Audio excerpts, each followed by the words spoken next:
एक बार हजरत ख्वाजा मोइनुद्दीन चिश्ती रहमतुल्लाह अलैहि इस्लाम का पैगाम फैलाने की नीयत से अपने कुछ मुरीदों के साथ अजमेर शरीफ के एक स्थान पर तशरीफ लाए। जिस मुकाम पर हजरत ख्वाजा मोइनुद्दीन चिश्ती रहमतुल्लाह अलैहि ने क़याम किया, वहां के करीब ही एक बड़ा तालाब था जिसे स्थानीय हिंदू लोग अनासागर कहते थे।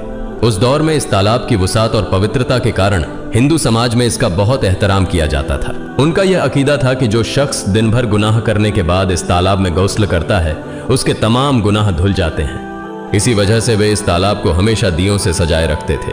कहा जाता है कि इस तालाब में हर रात दिए जलाने के लिए तकरीबन 3 मन तेल की जरूरत होती थी। तालाब की पवित्रता के कारण वहां सभी हिंदुओं को दाखिल होने की इजाजत नहीं थी। सिर्फ आला तबके के ब्राह्मण ही वहां गौस्ल कर सकते थे और तालाब के पानी को छू सकते थे।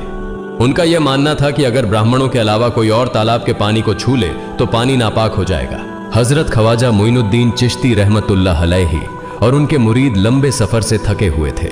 कुछ देर आराम फरमाने के बाद जब नमाज का वक्त हुआ तो ख्वाजा मोइनुद्दीन चिश्ती रहमतुल्लाह अलैहि ने हजरत बख्तियार काकी रहमतुल्लाह अलैहि को अजान देने का हुक्म दिया। हुक्म पाकर हजरत बख्तियार काकी रहमतुल्लाह अलैहि ने अजान देना शुरू किया। उस वक्त हिंदुस्तान में तौहीद का पैगाम और अजान के अल्फाज किसी ने नहीं सुने थे। जब लोगों ने पहली बार अजान के अल्फाज सुने तो उनके दरमियान हलचल मच गई। लोग अपने घरों से बाहर आकर एक दूसरे से कहने लगे, ये फकीर लोग कहां से आ गए और ये क्या पढ़ रहे हैं। अजान खत्म होने के बाद हजरत ख्वाजा मोइनुद्दीन चिश्ती रहमतुल्लाह अलैहि और उनके साथियों ने अनासागर तालाब पर जाकर वुजू करना शुरू किया। जब हिंदू पुजारियों ने देखा कि एक अजनबी दरवेश उनके मखसूस तालाब का इस्तेमाल कर रहा है तो उनके दिल में गुस्से की आग भड़क उठी। एक पुजारी बोला, यह दरवेश कहां से आ गया? बिना हमारी इजाजत के इसने हमारे पाक तालाब को हाथ लगा दिया। हम इस तालाब को कितना मुकद्दस मानते हैं और इन मुसाफिरों ने इसे नापाक कर दिया है। इसका कोई हल निकालना ही होगा। इसके बाद हजरत ख्वाजा मोइनुद्दीन चिश्ती रहमतुल्लाह अलैहि ने तमाम साथियों के साथ मिलकर जमात के साथ नमाज अदा की। लोग ये मंजर देखने लगे और कहने लगे, ये तो कोई अजीब फकीर है। हमारे मंदिरों में सब देवी देवता मौजूद हैं और ये उनकी इबादत न करके किसी नए खुदा की इबादत कर रहा है। अगर मंदिर के बाहर भी कोई खुदा है तो उसे भी मंदिर में रखा जाना चाहिए ताकि लोग उसकी भी पूजा कर सकें। शाम ढलने लगी। शाम होते ही राजा पृथ्वीराज के ऊंटों के चरवाहे अपने ऊंट लेकर उस जगह पहुंचे। इत्तेफाक से हजरत ख्वाजा मोइनुद्दीन चिश्ती रहमतुल्लाह अलैहि उसी जगह पर तशरीफ फरमा थे जहां आमतौर पर राजा के ऊंट आराम किया करते थे। चरवाहों ने देखा कि एक दरवेश का काफिला उनके मुकाम पर आकर बैठा है। उन्होंने हजरत ख्वाजा मोइनुद्दीन चिश्ती रहमतुल्लाह अलैहि और उनके साथियों से कहा, अरे फकीर बाबा, आप कहां से तशरीफ लाए हैं और यहां आकर बैठ गए? क्या आपको मालूम नहीं कि यहां रोजाना राजा पृथ्वीराज के ऊंट आराम फरमाते हैं? राजा के ऊंट यहां आराम करते हैं। ये जानते हुए भी आपने यहां बैठने की जुर्रत कैसे की? हजरत ख्वाजा मोइनुद्दीन चिश्ती रहमतुल्लाह अलैहि ने उन चरवाहों को नरमी से जवाब दिया, बाबा, हम मुसाफिर हैं और अनजान हैं। हमें मालूम नहीं था कि इस मुकाम पर राजा के ऊंट आराम करते हैं। चूंकि हम पहले ही यहां रात गुजारने का इरादा कर चुके हैं, तुम अपने ऊंटों को आज किसी और जगह आराम देने ले जाओ। आसपास बहुत सी जगहें हैं। हजरत ख्वाजा मोइनुद्दीन चिश्ती रहमतुल्लाह अलैहि का जवाब सुनकर पृथ्वीराज के चरवाहे बोले, फकीर की हिम्मत तो देखो, कहता है कि राजा के ऊंटों को कहीं और ले जाएं और खुद यहां बैठे रहेंगे। फकीर बाबा, यह तो हरगिज मुमकिन नहीं है। राजा के ऊंट अपने ही मुकाम पर बैठेंगे। यह कहकर चरवाहों ने हजरत ख्वाजा मोइनुद्दीन चिश्ती रहमतुल्लाह अलैहि और उनके साथियों को वहां से उठाने के लिए दुर्व्यवहार करना शुरू कर दिया। हजरत ख्वाजा मोइनुद्दीन चिश्ती रहमतुल्लाह अलैहि बहुत ही सरल स्वभाव के थे। जब उन्होंने देखा कि चरवाहे दुर्व्यवहार कर रहे हैं तो उन्होंने बख्तियार काकी रहमतुल्लाह अलैहि से कहा, बख्तियार, हम यहां बैठकर क्या करेंगे? जब राजा के ऊंटों को यहीं बैठाना है तो रहने दो, ऊंट यहीं बैठे, हम यहां से जा रहे हैं। यह कहकर हजरत ख्वाजा मोइनुद्दीन चिश्ती रहमतुल्लाह अलैहि अपने साथियों के साथ वहां से चले गए। अगली सुबह जब ऊंटों को फिर से चरागाह में ले जाने का समय आया तो चरवाहे ऊंटों को उठाने की कोशिश करने लगे, लेकिन बार बार कोशिश के बावजूद वे ऊंटों को उठा नहीं सके, क्योंकि अल्लाह के वली हजरत ख्वाजा मोइनुद्दीन चिश्ती रहमतुल्लाह अलैहि ने कहा था कि ऊंट यहीं बैठेंगे। अल्लाह रब्बुल आलमीन ने उनकी यह दुआ कबूल कर ली थी और ऊंटों को आदेश दिया था कि जब तक मोइनुद्दीन चिश्ती खुद नहीं कहेंगे तब तक वे यहीं बैठे रहेंगे। इसके बाद चरवाहे ऊंटों के न उठने का कारण जानने लगे। उनमें से एक नेक चरवाहा था जिसने कहा, क्या तुम्हें याद है कि हमने कल यहां से एक दरवेश को उठाया था?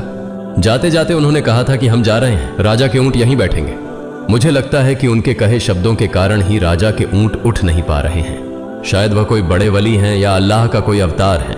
इस बात को महामहिम राजा के समक्ष रखते हैं। इसके बाद चरवाहे पृथ्वीराज के पास पहुंचे और हाथ जोड़कर निवेदन किया, महाराज, हमने बहुत कोशिश की, लेकिन आपके ऊंटों को उनके स्थान से नहीं उठा सके और उन्हें चरागाह में घास चराने नहीं ले जा पा रहे हैं। राजा पृथ्वीराज ने आश्चर्य से पूछा, क्या ऊंटों को कोई बीमारी है जिस कारण वे उठ नहीं पा रहे? चरवाहों ने कहा, महाराज, ऊंट पूरी तरह स्वस्थ हैं, उन्हें कोई बीमारी नहीं है। पृथ्वीराज ने कहा, तो फिर वे अपनी जगह से क्यों नहीं उठ रहे? चरवाहों ने कहा, महाराज, कल उस स्थान पर एक दरवेश बैठे थे, हमने उनके और उनके साथियों के साथ काफी दुर्व्यवहार किया और उन्हें वहां से उठा दिया था। जाते जाते उन्होंने कहा था, राजा के ऊंट यहाँ बैठेंगे और उठेंगे नहीं। हमें लगता है कि दरवेश की बद्दुआ के कारण ही ऊंट अपनी जगह से नहीं उठ पा रहे हैं। तब पृथ्वीराज ने हुक्म दिया, अच्छा, जाओ और उस दरवेश को मेरे पास ले आओ। जब हजरत ख्वाजा मोइनुद्दीन चिश्ती रहमतुल्लाह अलैहि पृथ्वीराज के दरबार में पहुंचे तो पृथ्वीराज ने उनसे पूछा, ए दरवेश, आपने मेरे ऊंटों को क्यों पंगु बना दिया है? मेरे ऊंट भूखे मर रहे हैं, कृपया अपना जादू उनसे हटा लें। अगर जादू नहीं हटाया तो मेरे ऊंट भूखे मर जाएंगे। पृथ्वीराज की बात सुनकर हजरत ख्वाजा मोइनुद्दीन चिश्ती रहमतुल्लाह अलैहि मुस्कुराते हुए बोले, हे अल्लाह के बंदे, हम मुसलमान हैं और मुसलमान कभी जादू नहीं करते। तुम्हारे ऊंटों को मैंने नहीं बल्कि इस संसार के पालनहार महान अल्लाह रब्बुल आलमीन ने बैठाया है। उनकी आज्ञा से ऊंट बैठे हैं और उनकी आज्ञा से ही उठेंगे। लेकिन मैं उस सर्वशक्तिमान से प्रार्थना कर सकता हूं कि वह तुम्हारे ऊंटों को उठने की अनुमति दे। इसके बाद हजरत ख्वाजा मोइनुद्दीन चिश्ती रहमतुल्लाह अलैहि ने अल्लाह से दुआ की, हे अल्लाह, इन ऊंटों को उनकी जगह से उठने की तौफीक दें। हजरत ख्वाजा मोइनुद्दीन चिश्ती रहमतुल्लाह अलैहि की दुआ करते ही चरवाहों ने देखा कि ऊंट अपनी जगह से उठकर चरागाह की ओर बढ़ने लगे। यह दृश्य देखकर चरवाहे चकित रह गए और हजरत ख्वाजा मोइनुद्दीन चिश्ती रहमतुल्लाह अलैहि की करामत की खबर पूरे अजमेर में फैल गई।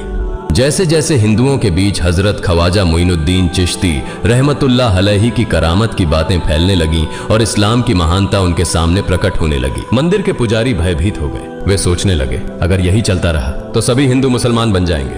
तब वे पृथ्वीराज के पास पहुंचे और निवेदन किया, महाराज, ये दरवेश हमारे राज्य में अशांति फैला रहे हैं। यदि आपने अभी इनका कोई उचित समाधान नहीं निकाला तो ये दरवेश सभी हिंदुओं को मुसलमान बना देंगे और तब हमारे देवताओं की पूजा करने वाला कोई नहीं बचेगा। आप इन्हें यहां से भगा दें, नहीं तो ये हमें यहां से बाहर निकाल देंगे। महाराज, हम आपको एक और भयावह बात बताना चाहते हैं। ये दरवेश कहते हैं कि जिन मूर्तियों की हम पूजा करते हैं वे पूजनीय नहीं हैं। उनका कहना है कि ये केवल निर्जीव पत्थर हैं जिनमें कोई शक्ति नहीं है। ये साधारण लोगों को इस तरह की बातें बताकर भ्रमित करना चाहते हैं। सबसे आपत्तिजनक बात यह है कि ये दरवेश हर दिन 5 बार हमारे पवित्र तालाब में हाथ लगाकर उसे अपवित्र कर रहे हैं। पुरोहितों की बात सुनकर पृथ्वीराज ने हजरत ख्वाजा मोइनुद्दीन चिश्ती रहमतुल्लाह अलैहि को बुलाया। जब हजरत ख्वाजा मोइनुद्दीन चिश्ती रहमतुल्लाह अलैहि उनके दरबार में पहुंचे तो पृथ्वीराज ने कहा, ए दरवेश, हम देख रहे हैं कि आप गोमाता का मांस खाते हैं और हमारे देवताओं का अपमान करते हैं। हमारे धर्म के बारे में तरह तरह की उल्टी सीधी बातें कर रहे हैं। हम यह सहन नहीं कर सकते। हम यह भी देख रहे हैं कि आप हमारे पवित्र तालाब को अपने अपवित्र हाथों से खराब कर रहे हैं। आप तुरंत हमारे देश से चले जाएं। हजरत ख्वाजा मोइनुद्दीन चिश्ती रहमतुल्लाह अलैहि ने कहा, बाबा, हम लोग तो केवल वुजू करते हैं, नहाते नहीं। अगर पूरी देह के स्पर्श से आपके तालाब का पानी खराब नहीं होता है तो केवल हमारे हाथ और चेहरे के पानी से तालाब अपवित्र कैसे हो सकता है? यह सुनकर पृथ्वीराज ने कहा, वे सभी लोग हमारे धर्म के हैं, जबकि तुम लोग कहीं और से आ गए हो। तुम हमारे धर्म के नहीं हो, इसलिए तुम्हारे हाथ लगाने से हमारा तालाब अपवित्र हो जाता है। तब हजरत ख्वाजा मोइनुद्दीन चिश्ती रहमतुल्लाह अलैहि ने कहा, अच्छा बाबा, हम अब आपके तालाब के पानी को हाथ नहीं लगाएंगे, लेकिन हमें पानी की जरूरत है तो हम चाहते हैं कि केवल एक बर्तन में पानी ले लें। पृथ्वीराज ने कहा, ठीक है, तुम पानी ले सकते हो, लेकिन तुम्हारा बर्तन तालाब में लगे, तुम्हारे हाथ नहीं। अगर तुम्हारे हाथ स्पर्श करें तो हम इसके खिलाफ सख्त कार्रवाई करेंगे। राजा के साथ सहमति के बाद हजरत ख्वाजा मोइनुद्दीन चिश्ती रहमतुल्लाह अलैहि ने अपने मुख्य खलीफा बख्तियार काकी रहमतुल्लाह अलैहि से कहा, बख्तियार, जाओ और राजा के तालाब से एक बर्तन में पानी ले आओ, लेकिन बहुत सावधानी से पानी लेना ताकि तुम्हारा हाथ तालाब के पानी को छू न सके। बख्तियार काकी रहमतुल्लाह अलैहि हजरत ख्वाजा मोइनुद्दीन चिश्ती रहमतुल्लाह अलैहि के आदेश का पालन करते हुए आना सागर से पानी लेने गए। उन्होंने बर्तन को तालाब में डुबोया और उनका हाथ पानी को नहीं छू सका क्योंकि चमत्कारवश पूरा तालाब एक छोटे बर्तन में समा गया। आना सागर पूरी तरह से सूख गया और उसकी तली में केवल सूखी रेत दिखाई देने लगी। जब पुरोहितों ने देखा कि उनके पवित्र तालाब में एक भी बूंद पानी नहीं बची है और वह मरुस्थल की तरह सूख गया है तो वे घबराते हुए राजा पृथ्वीराज के पास गए और बोले, महाराज, यह तो भारी संकट हो गया है। पृथ्वीराज ने पूछा, क्या हुआ? पुरोहितों ने कहा, उस दरवेश ने हमारे पूरे तालाब का पानी ले लिया है। अब हमारे पवित्र तालाब में एक बूंद भी पानी नहीं है। अगर इस तालाब में पानी नहीं होगा तो हम अपने पापों का प्रायश्चित कैसे करेंगे? दूर दूर से हजारों हिंदू लोग इस तालाब में स्नान करने आते हैं ताकि वे अपने पाप धो सकें। अगर पानी नहीं रहेगा तो वे यहां आना बंद कर देंगे, जिससे हमारा बड़ा नुकसान होगा और अजमेर की मान मर्यादा मिट्टी में मिल जाएगी। पृथ्वीराज गहरे विचार में पड़ गए।